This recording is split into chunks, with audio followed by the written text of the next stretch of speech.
Vamos ler a palavra que o Senhor nos traz, que se encontra escrita no livro do profeta Isaías.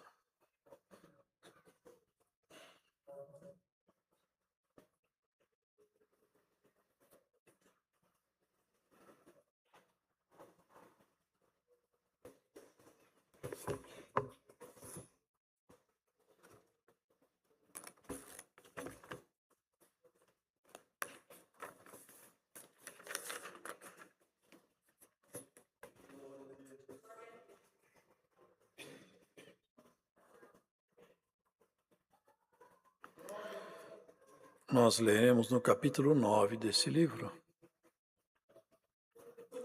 o advento e o poder do Messias.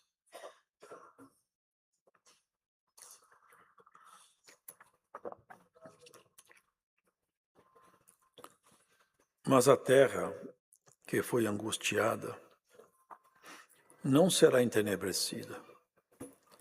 Ele envelheceu nos primeiros tempos a terra de Zebulon e a terra de Naphtali, mas nos últimos dias enobreceu junto ao caminho do mar, além do Jordão, a Galiléia dos gentios. O povo que andava em trevas viu uma grande luz, e sobre os que habitavam na região da sombra da morte, resplandeceu a luz. Tu multiplicaste este povo, a alegria lhe aumentaste.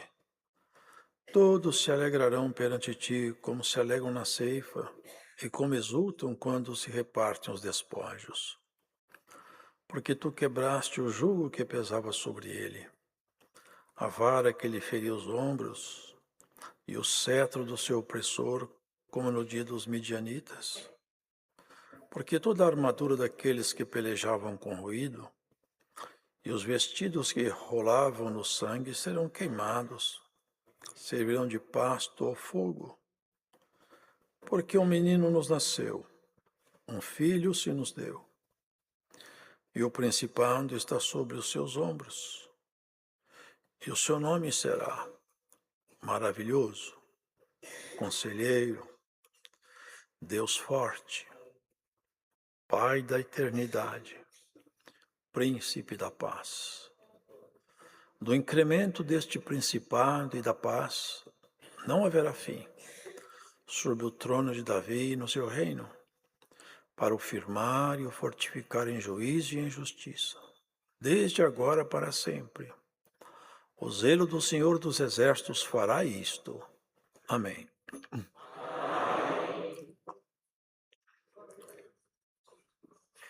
Como o Senhor fala na sua palavra, quem é aquele que pode anunciar o futuro, garantindo que ele seja exatamente como anunciado? Quem é que pode estabelecer regras no futuro e fazer o futuro exatamente como ele determinou que fosse? O futuro é uma terra que ninguém nunca pisou. É uma terra que ninguém nunca passou por ela. Mas Deus, nada ele tem por futuro. Tudo para ele é passado. Conhece tudo e sabe tudo. E esses anúncios na boca do profeta provam isso de forma cabal, total. Anunciando o processo que a terra vinha passando e passa até hoje. A diferença é que essa terra passava, ou seja, não é a terra, o ambiente, o solo, os habitantes daqui passaram e passam por muitas aflições. Mas a grande questão é que não havia uma solução, não havia remédio. Os males eram muitos e não tinham um antídoto para o mal. É como alguém que foi contaminado com veneno e não tem antídoto. Ele tem uma morte triste, mas não tem o que fazer, foi envenenado.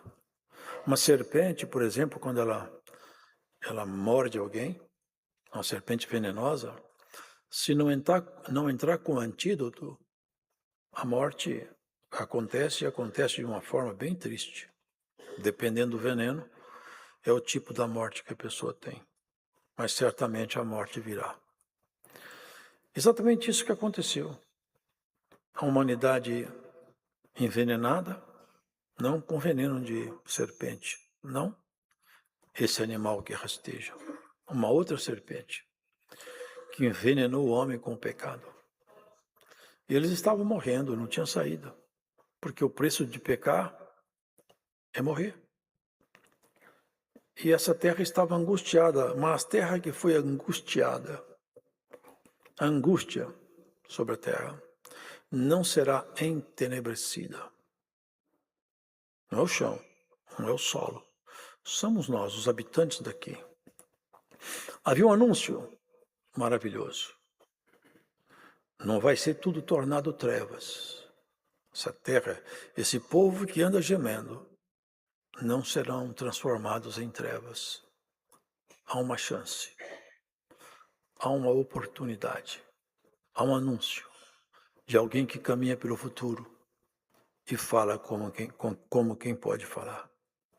É o Deus Todo-Poderoso. Ele anuncia as coisas que virão e faz com que elas aconteçam. Ele não prevê o futuro. Ele conhece o futuro. Ele cria no futuro o que ele quer e ninguém pode mexer. Qual é o ser humano que pode estabelecer no futuro alguma coisa, se o futuro não existe? Nem o passado nós podemos mexer. Nenhum cientista pode mexer no passado. Só investiga o passado através de geografia e de história. Ninguém mexe no passado. O passado é uma terra que não se pisa duas vezes. O futuro é uma terra que não se pisa nunca. E Deus passeia por lá e por cá. E Ele anuncia com propriedade. Uma parte dos homens não vão ficar cobertos de trevas mais. Não será entenebrecido. Ele envelheceu nos primeiros tempos, tornou velha e cansada.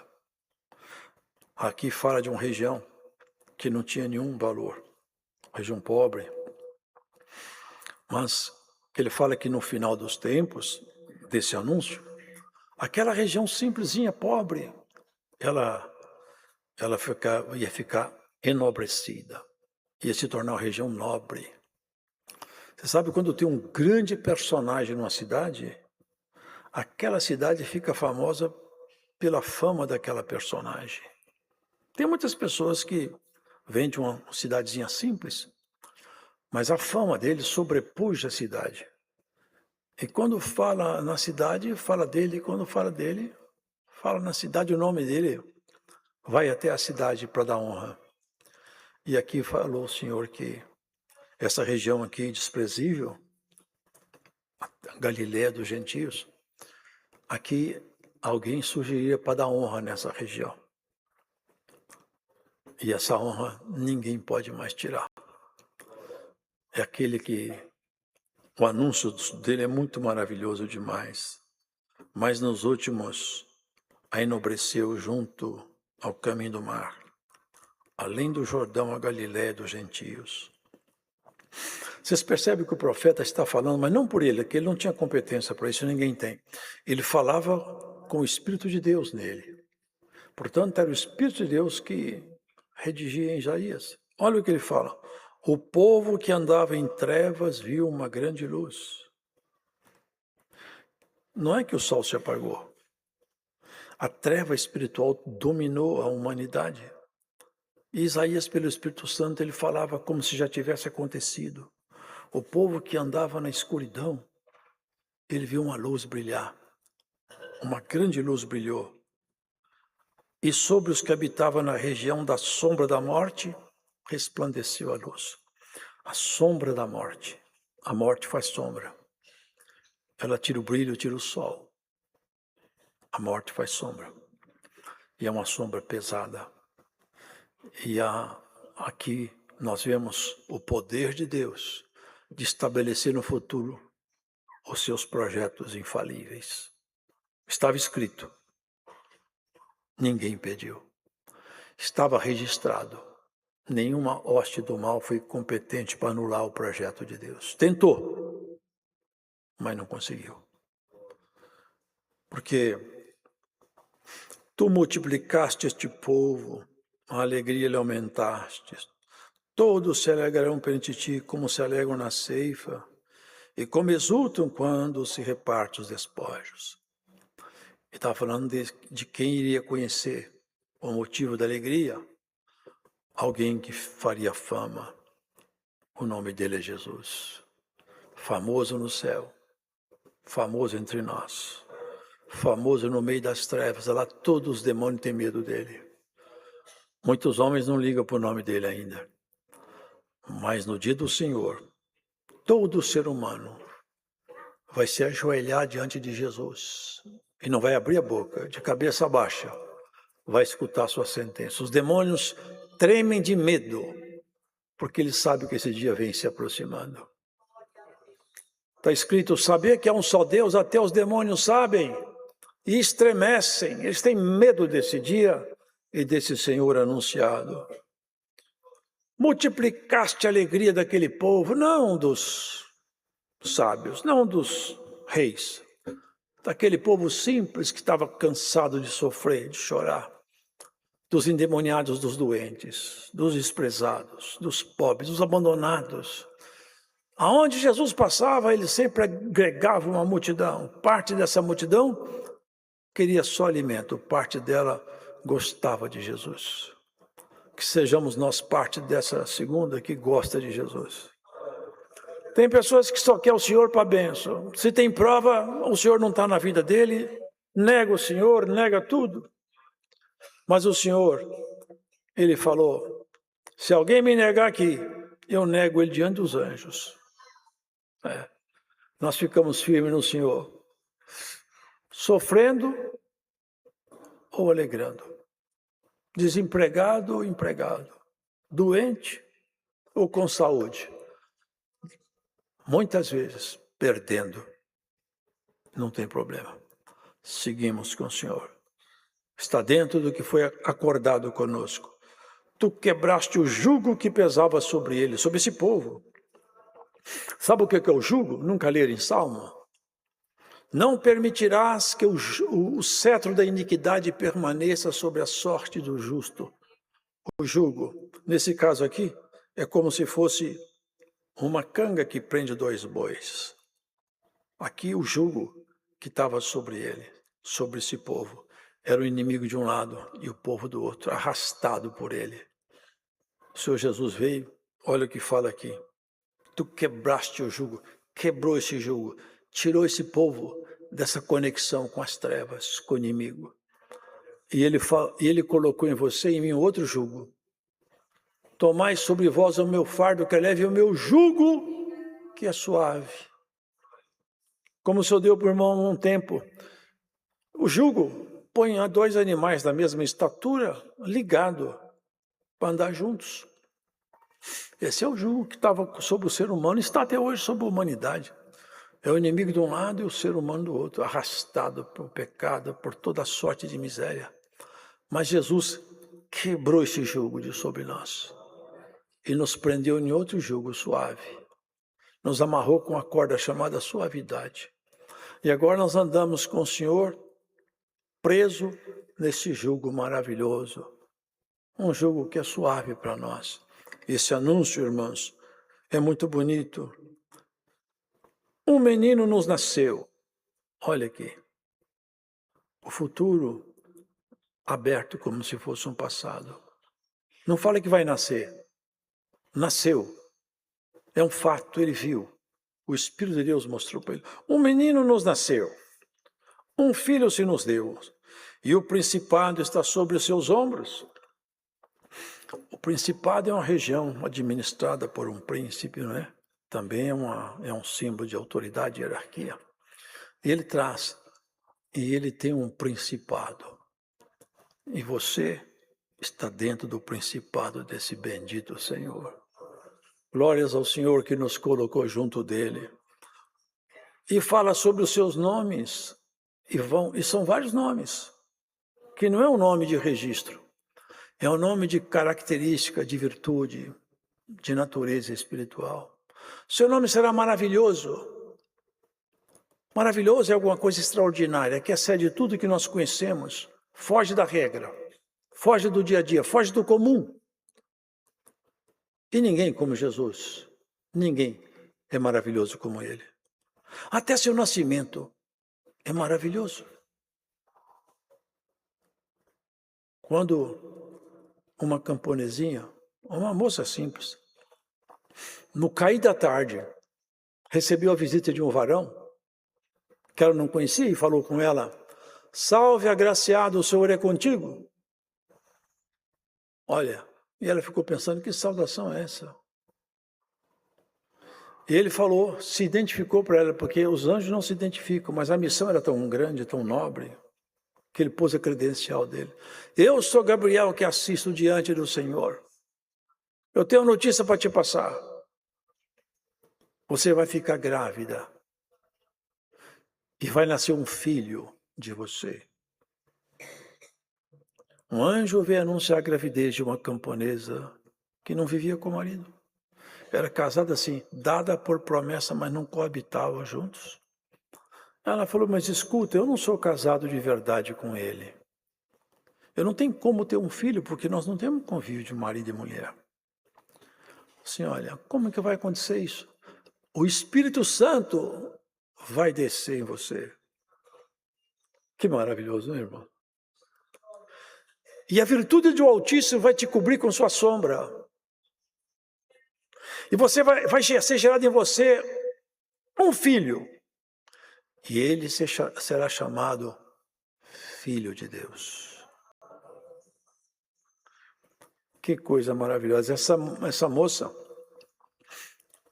creu. Cumpra-se em mim tua palavra. Diferente de Zacarias, que era um sacerdote velho, quando o anjo falou com ele, você vai ter um filho, ele falou, não tem jeito, minha mulher está velha, eu também estou velho. Era mais fácil ele ter filho velho do que uma mulher solteira ter filho sem ter marido. Mas aqui vem essa característica, ele será maravilhoso. Nunca na história, nenhum líder, nenhum mestre que se intitula mestre, nenhum tipo de grande líder, nunca, ninguém jamais nasceu de uma mulher sem um gameta masculino. É único, porque ele é maravilhoso. Ele não é como os demais. É diferente, é separado de tudo. Ele tem características nele que ninguém tem, nunca vai ter. Embora que ele fosse homem, também ele era Deus. A sua natureza humana era legítima, ele tinha fome, frio, sede, cansaço, tinha dor, tinha tudo. Mas a integridade dele sempre foi absoluta. Jesus curou enfermos. Alguns profetas curaram. Jesus ressuscitou mortos e alguns profetas ressuscitaram também. Só que Jesus andou em cima das águas, mas o martelo de Eliseu flutuou também.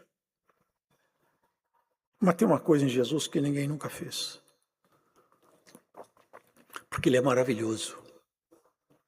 E é por causa disso que você está de pé até hoje, porque ele é maravilhoso. Ele te escolheu. E você aceitou a escolha, viu que deu certo. É um namoro que vai indo bem. Vai dar um casamento maravilhoso dessa igreja com ele. Maravilhoso, sabe por quê? Levaram um dia um doente para Jesus. Mas tinha tanta gente que a aglomeração, afluíam muitas pessoas na casa. E não dava. E eu via a casa como que era que os judeus faziam. Eles tinham... dava para tirar o telhado. Eles puxavam o telhado dava para tirar. Assim lá dentro, assim lá fora. E o homem querendo ser curado. E os amigos querendo curar o homem. Só tem um jeito de a gente curar esse homem. Não dá para levar esse até lá. Jesus não vai sair porque essa multidão está muito grande. Vão subir no telhado da casa, vão afastar esse telhado e vamos descer esse homem lá no meio, onde Jesus está aqui. Ele é misericordioso. Chegou lá e vai fazer alguma coisa. Eu falo sempre isso. Esse doente tinha fé, porque já pensou você descer pendurado, sabendo que você não tem como se segurar? Se cai, morre. Mas eu vou descer. Nos braços de Jesus eu pulo. Descer, ele concorda, não sei como que desceram, mas desceram. Quando chegou em frente de Jesus, todo mundo esperando. Agora ele vai fazer um milagre aqui espetacular. Olha a sua fé. Olha, teus pecados estão perdoados. Aquilo é maravilhoso. O que ele fez ninguém entendia. Era o mais magnífico. Ninguém pode perdoar seu pecado. Ninguém. Nunca, jamais alguém. Nem um profeta, nem Moisés, ninguém, nunca. Senão somente Jesus. Se ele falar, eu perdoo o teu pecado, o seu pecado está perdoado, nunca mais ele vai se lembrar dele. Ele tem o único que pode fazer isso. Foi para isso que ele veio. Por isso que ele é chamado maravilhoso. Porque não tem par. Ele é ímpar, não tem outro igual. Mas eles murmuraram, não entendiam. Eu pensei que eles que ia curar o homem, agora perdoar pecado. Aliás, também que negócio de perdoar pecado. Quem pode perdoar pecado é só Deus. Mas Deus estava também ali. O verdadeiro homem e o verdadeiro Deus estavam juntos. Para que vocês saibam que o Filho do Homem tem poder de perdoar pecado, quem está muitos anos na cama tem que fazer fisioterapia. Você sabe isso, né? Não anda. Os músculos atrofiam. Se ficou muito tempo, aí esquece, porque não anda mesmo. Levanta, pega a sua cama, põe nas costas e vai embora. Saiu com a cama nas costas, o pessoal assustado. Como que é isso? É Jesus. Ele é maravilhoso. Ele já tirou você da cama espiritual. Já perdoou seus pecados. Você não pode falar que ele é maravilhoso? Ele é maravilhoso. Você não pode gostar dele um pouco mais? Não, podemos gostar dele um pouco mais. É bom gostar de Jesus. Faz bem para nós. Quanto mais você gostar dele, mais feliz você será. Esse é um sentimento que traz de volta a felicidade. Conselheiro. Já pensou isso? Conselheiro. Quantas vezes o Senhor nos aconselha, Ele poderia nos repreender duramente e nos descartar, mas Ele não. E Ele mostrou isso aqui, quando Ele andava por aqui, faz até hoje. Quando Judas vendeu Jesus por 30 moedas de prata, qualquer ser humano comum, quando chegasse perto dele, ele falasse, traidor, covarde, eu não quero conversar com você. Mas Jesus não falou isso com ele. Olhou para ele, calmo. Amigo, aqui vens. Deu chance para ele arrepender. Deu chance para ele. Aqui a palavra nos ensina, irmão. Sabe que espírito de conselho é espírito de Deus? Jesus é um conselheiro de Deus na nossa vida. E nós podemos ser conselheiros na nossa casa, com nossos amigos também. Tem pessoas que um bom conselho tira eles de um grande sofrimento. Um conselho bom livra uma família. Guarda isso. Dom de conselheiro, poucos falam nesse dom. Fazem dom de língua, de profecia, de cura. Dom de conselho quase ninguém fala. E é um dom extremamente poderoso. Quem tem um dom de conselho, desvia o pé de alguém do mal. Hoje essa palavra te encaminha um propósito. Pede para Deus te dar o dom de conselho. Você vai ser muito útil aonde você estiver. Tem pessoas que elas estão perecendo porque alguém não aconselha, não tem quem aconselhe elas. E muitas vezes no passado nós já vimos isso. Pessoas que aconselharam, até uma mulher. Uma ocasião, Davi, ele mandou pedir um pouco de mantimento lá, para, como que chamava o homem lá? Bom, acho que era Nabal. E Nabal, ele falou assim, não vou dar nada para esse Davi, não. Fala com ele está fugindo do patrão dele lá. Só que Davi estava protegendo os trabalhadores dele no campo. E quando Davi escutou isso, ele ficou bravo demais. Ele falou, vou mostrar para esse homem. Eu vou descer com meus soldados lá, não vai ficar um. Vou matar todo mundo. A ira pegou Davi. Ele falou, eu vou descer lá, vou encontrar com ele. Quero ver se ele fala isso na minha cara. Aí, enquanto ele descia com os homens armados, a mulher desse homem mau, chamava Abigail. Ela percebeu que aconteceu uma tragédia. Ela pegou um burrinhozinho, pôs uma porção de presente, passa, uma porção de coisa. Foi andando na direção dele.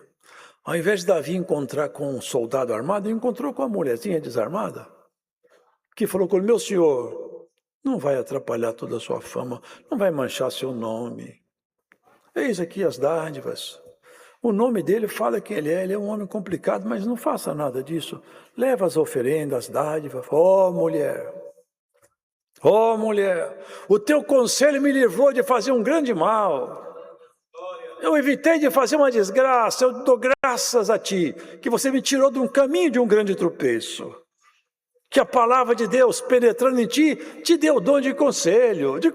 Aconselha a tua família, aconselha teus... Olha, irmão, tem gente na nossa casa que perece porque nós não temos conselho para dar. O conselho não é aquilo que fala duro, forte. O conselho, ele entra, é suave.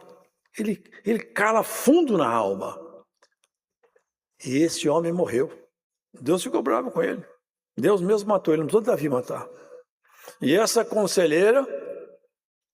Sabe o que aconteceu? Virou esposa de Davi. Os bons conselhos são os bons conselhos, não é verdade, irmão? Deus forte. Que nome bonito, hein? Deus forte. Autoridade. Vocês sabiam que todo o universo, todo o cosmos é sustentado pela força de Cristo? Vocês sabiam disso? Tudo que existe. Ele que sustenta. E ele que sustenta os seus pés nessa graça até o dia de hoje. Pode tremer o chão debaixo de você.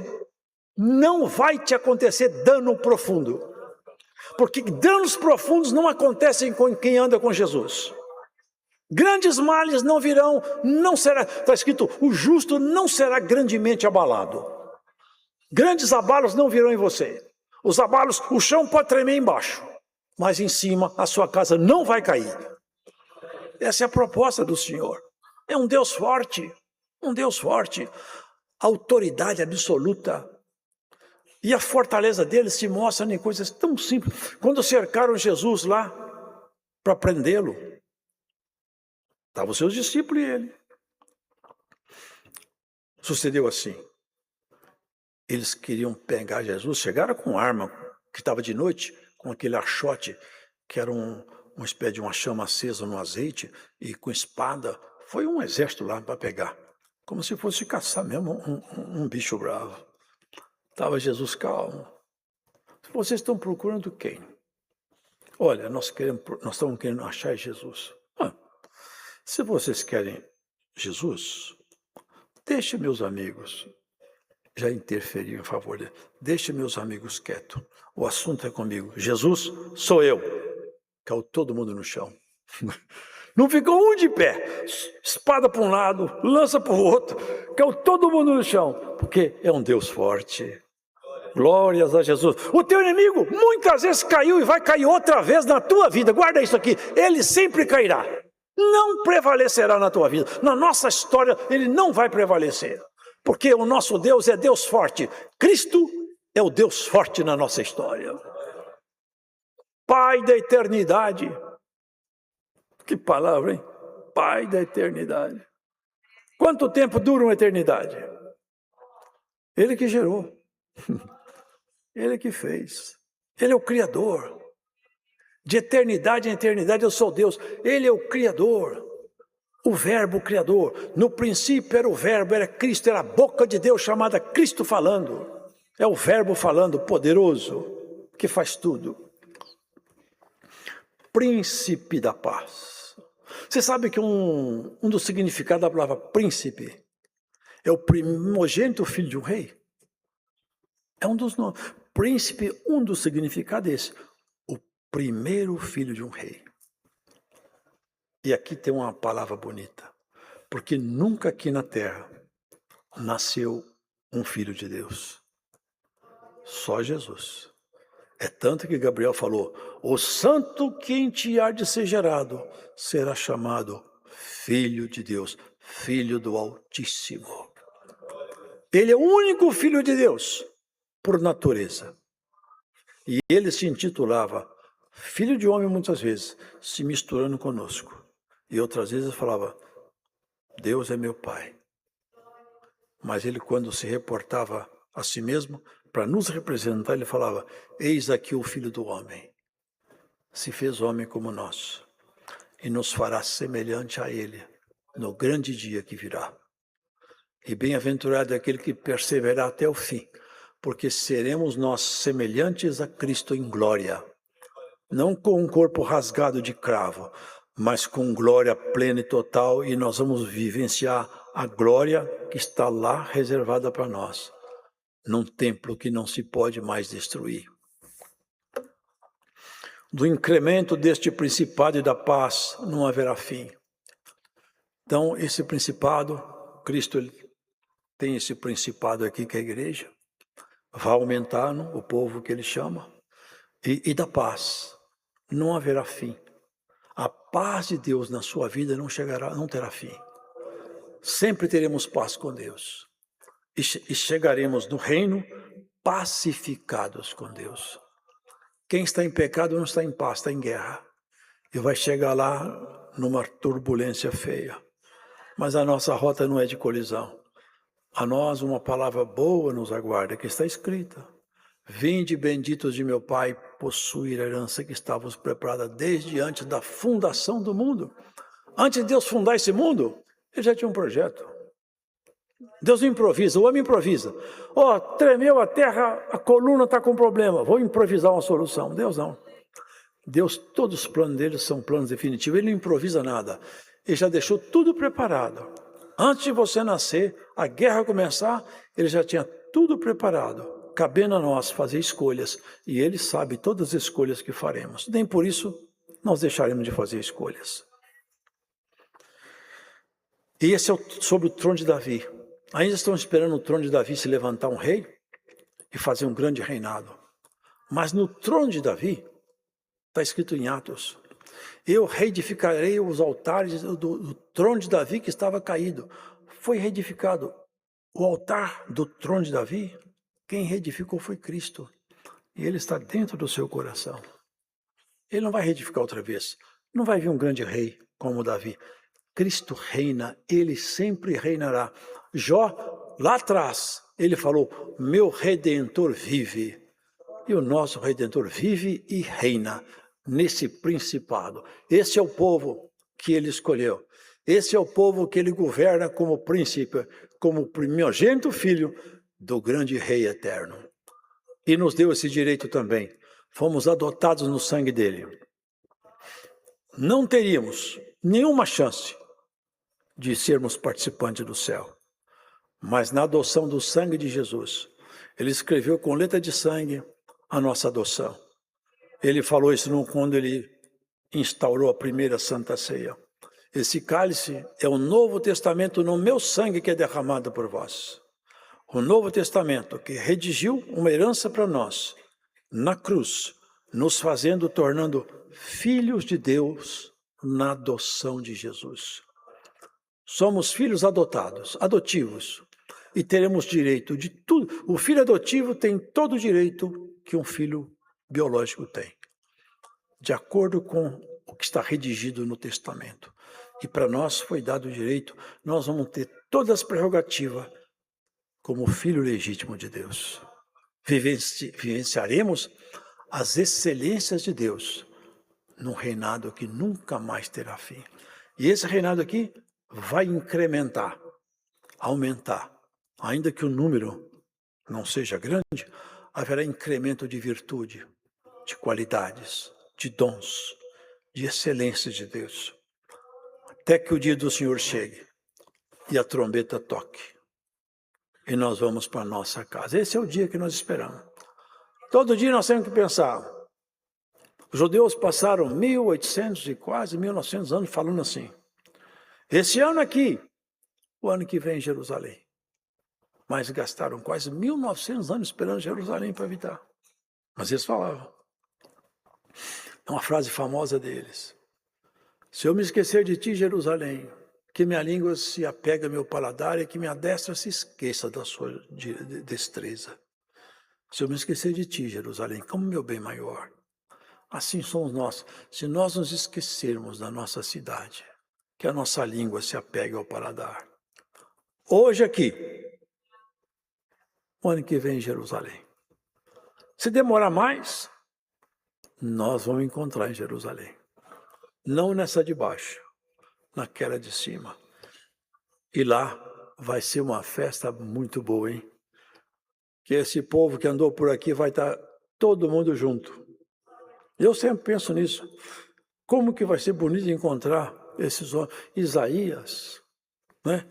Elias, Moisés, sobretudo Jesus, mas conhecer todos que passaram por aqui e venceram, porque estão dentro desse principado maravilhoso, a graça de Jesus Cristo. Dá glória a Deus no seu coração, porque você está dentro desse principado. Vai ter incremento de paz na tua casa, vai ter incremento de paz na tua vida espiritual. Falta paz, haverá incremento de paz na tua história, porque ele é chamado Príncipe da Paz. Que a paz dele habite profundamente no teu modo de pensar, de viver. E saiba, ele está no controle de tudo. Se ele deixasse as coisas à deriva, nós estávamos perdidos. Para encerrar a palavra, quando, irmãos, vocês lembram que Noé subiu naquele barco? Ele não tinha leme, ele não tinha para onde dirigir. E Deus também não deu leme para ele, não. Falou, entra no barco, resta comigo. 1 ano, ficou 1 ano uma barca andando em deriva sobre o planeta. 1 ano, sem leme na mão. Mas no dia de parar a arca, ela parou onde tinha que parar e todo mundo saiu de lá. Sabe por quê? Porque essa arca aqui, ninguém põe a mão nela, não. Quem governa é o Senhor Jesus. Essa é a arca que ele está governando e vai nos levar para a nossa casa paterna definitiva. Deus seja louvado. Agradeçamos a Deus em oração.